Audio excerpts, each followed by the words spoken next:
Magandang araw mga kapiston, panibagong video na naman ang aking ginawa.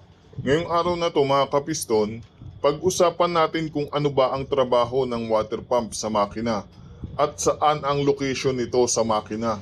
Yan ang topic natin ngayon mga kapiston. Ang trabaho ng water pump sa makina, ito yung bumobomba ng tubig sa loob ng makina para hindi magkaroon ng overheat. Alam mo mga kapiston, hindi lang langis ang nasa loob ng makina. Meron din diyang tubig.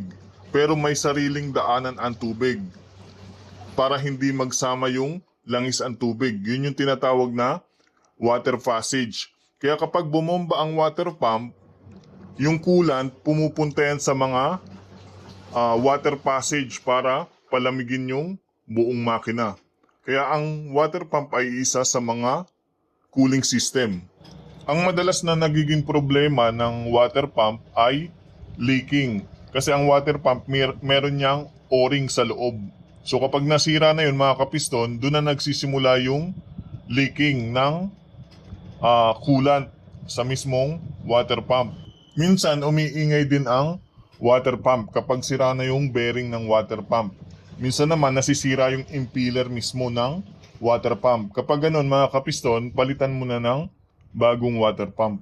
Ang location ng water pump mga kapiston, madalas ito nasa harapan ng makina.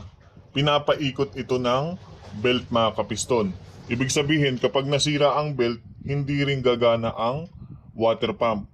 Ngayon mga kapiston, may mga makina na ang water pump ay nasa loob ng makina. Pinapaikot naman siya ng timing. So kapag hindi mo siya nakita sa harapan ng makina sa labas, ibig sabihin, maaaring nasa loob ng makina yung water pump. Pinapaikot ng timing chain. So yun lang mga kapiston at sana may natutunan ka sa topic natin ngayon. At kung may natutunan ka, please subscribe sa ating YouTube channel para tuloy-tuloy yung mga basic video, mga basic na kaalaman tungkol sa iyong sasakyan.